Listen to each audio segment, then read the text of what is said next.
बिस्मिल्लाहिर्रहमानिर्रहीम। Medical centre by doctor Naveed में आप सब लोगों को खुश आमदीद। अगर medical centre by doctor Naveed को सब्सक्राइब नहीं किया तो सबसे पहले सब्सक्राइब कर लें और बेल आइकन को प्रेस कर दें ताकि आने वाली हर न्यू वीडियो का नोटिफिकेशन आपको बर वक्त मिलता रहे। तो आज की ये वीडियो ऐसे डॉक्टर्स के लिए जो NLE2 की प्रिपरेशन कर रहे हैं और उसके साथ साथ ऐसे लोगों के लिए भी है जिनको शुगर का मसला है और वो अपनी ट्रीटमेंट में कोताही कर रहे हैं या जो उनकी ट्रीटमेंट है उसको अच्छे से फॉलो कर रहे हैं। तो आज की ये वीडियो में मैं काउंसलिंग का एक स्टेशन जो हमें NLE2 के वाइवा में आता है उसके बारे में बताऊंगा। और चलें करते हैं स्टार्ट। एक पेशेंट है आपके पास, वो आपके पास आया है और उसको डायग्नोज किया गया कि उसको डायबिटीज़ है।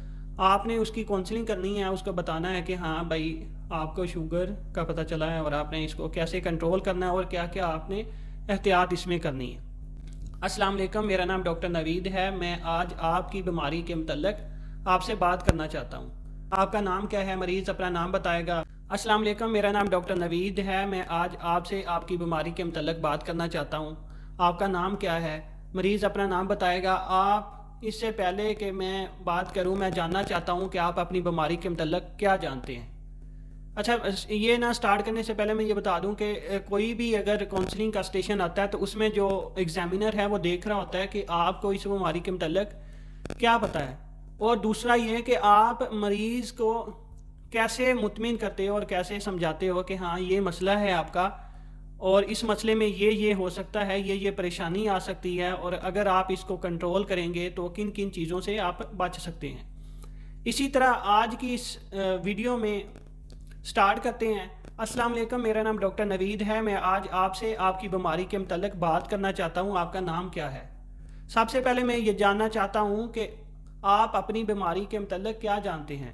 मरीज़ आपको बताएगा कि जी डॉक्टर साहब मेरा जिस्म बेजान सा रहता था, मुझे बार बार छोटा पेशाब आता था, छोटे पेशाब का बार बार इन्फेक्शन हो जाता था, प्यास ज़्यादा लगती थी, ये सारी सिम्टम्स वो बताएगा। आपने यही कहना है कि जी जैसा आपने बताया कि आपका जिस्म बेजान सा रहता था, थकावट रहती थी, छोटा पेशाब आपको बार बार आता था, छोटे पेशाब का इन्फेक्शन बार बार हो जाता था, और उसके साथ आपको प्यास ज़्यादा लगती थी, भूख ज़्यादा लगती थी। हमने आपके चंद एक टेस्ट किए जिससे हमें पता चला कि आपको शुगर यानी डायबिटीज़ का मसला है।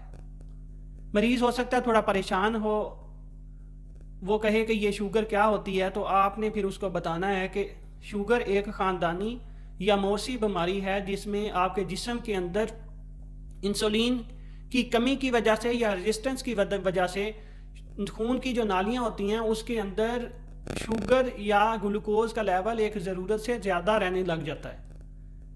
जो आपकी खून की नालियां होती हैं उनके अंदर ग्लूकोज का ज़्यादा रहना आपके लिए फ़ायदेमंद नहीं होता। अगर वहाँ से निकाल के आपके जिस्म के बाकी सेल्स, बाकी जिस्म का जो हिस्सा है उसमें ग्लूकोज को पहुँचाना बहुत ज़्यादा ज़रूरी होता है, जिसके लिए इंसुलिन की ज़रूरत होती है। अब ये बीमारी का मसला जो है, या तो इंसुलिन आपकी कम पैदा हो रही होगी या फिर जो पैदा हो रही है उसके ख़िलाफ़ रेजिस्टेंस पैदा हो गई होगी। ये दोनों वजह से आपको शुगर का मसला हुआ है। इसमें फिर आप मरीज़ को बताएंगे कि आपको जो वक्ती तौर पे मसले इसमें क्या क्या आ सकते हैं और 10 या 20 साल गुजरने के बाद आपको क्या क्या मसले आ सकते हैं।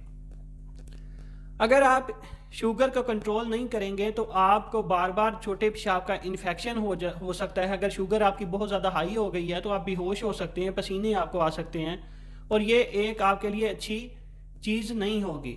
और 10 या 20 साल गुजरने के बाद आपको गुर्दों का मसला हो सकता है, आपके हाथ पाँव सुन्न होने शुरू हो जाएंगे, और साथ ही आपके जो दिल और दिमाग की नालियाँ हैं इनके ऊपर असर करेगी। ये सारी चीज़ें अगर आप अपनी शुगर कंट्रोल नहीं करते तो उनका बायस बन सकती हैं। शुगर जो आपका ग्लूकोज है ब्लड के अंदर अगर ज़्यादा रहने लग जाएगा तो आपकी जो छोटी नालियाँ जैसा कि आँखों की नालियाँ और हाथ पाँव की जो छोटी छोटी नालियाँ होती हैं उनको मुतासर करती हैं, और वो नालियाँ आपके दिमाग के जो कनेक्शन जिनको नर्व्स कहते हैं उनको सप्लाई कर रही होती हैं। क्योंकि वो नालियों की ख़राबी की वजह से आपको न्यूरोपैथी होती है, और दिल की जो बड़ी नालियाँ हैं, दिल की नालियाँ हो गई और दिमाग की नालियाँ हो गई, इनके ऊपर असर करके आपको स्ट्रोक या हार्ट अटैक का मसला हो सकता है। इसलिए आपने अपनी शुगर को बड़े अच्छे तरीके से कंट्रोल करना है, और आपने अपने गुर्दों के टेस्ट और अपनी आँखों का मुआयना करवाना है, और हर 3-4 महीने के बाद करवाते रहना है। फिर मरीज़ पूछ सकता है कि डॉक्टर साहब इसका इलाज कैसे किया जा सकता है। تو آپ نے مریض کو بتانا ہے کہ اس کا علاج میں اس کے علاج میں آپ اپنے کچھ لائف سٹائل موڈیفیکیشن کریں گے اور اس کے ساتھ ساتھ آپ میڈیسن استعمال کریں گے. جیسا کہ لائف سٹائل میں آپ نے اپنا وزن کم کرنا ہے اور ڈیلی ایکسرسائز کیا کرنی ہے. تیسرے نمبر پہ آپ کے جو کھانے کی چیزیں ہیں ان کے اوپر آپ نے کنٹرول کرنا ہے. جیسا کہ بیکری کی چیزیں ہو گئیں, کیک ہو گیا, مٹھائیاں ہو گئیں یا میٹھے بن ہو گئے, یہ ساری چیزیں آپ نے نہیں کھانی. اور اس کے بعد آپ روٹی کھا سکتے ہیں لیکن تھوڑی روٹی کھانی ہے, ایسا نہیں کہ بالکل نہیں کھانی, تھوڑی آپ کی روزانہ کی تھوڑی کھانی ہے. پھر آپ جو زیادہ چیزیں آپ استعمال کر سکتے ہیں ان میں دالیں ہو گئیں, اس میں آپ سبزیاں زیادہ استعمال کر سکتے ہیں, دالیں استعمال کر سکتے ہیں. میٹھی چیزیں جیسے مٹھائی ہو گئی اور بیکری کی بنی چیزیں جیسا کہ کیک وغیرہ ہو گئے, یہ ان چیزوں سے آپ نے بالکل پرہیز کرنا ہوتا ہے.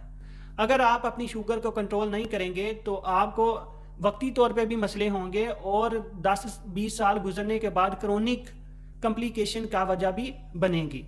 یہ آپ کو ہم میڈیسن دیں گے اور اسے آپ نے اپنی شوگر کو کنٹرول رکھنا ہے, اور ہر 3-4 مہینے بعد آپ نے ایک ٹیسٹ ہیموگلوبن A1C, گردوں کے ٹیسٹ اور آنکھوں کا معائنہ کرواتے رہنا ہے تاکہ آپ کو پتہ چلتا رہے کہ آپ کی شوگر کیا کنٹرول میں بھی ہے کہ نہیں, کیا یہ آنکھوں کا مسئلہ تو نہیں بنا رہی یا گردوں کا مسئلہ تو نہیں بنا رہی, یا آپ کو کل کو آنے والے جو آپ کے ہاتھ پاؤں کی جو نروز ہیں ان کا مسئلہ ہونے کی وجہ سے جو ہاتھ پاؤں سن ہونے لگ جائیں گے ان کا مسئلہ نہ بنے.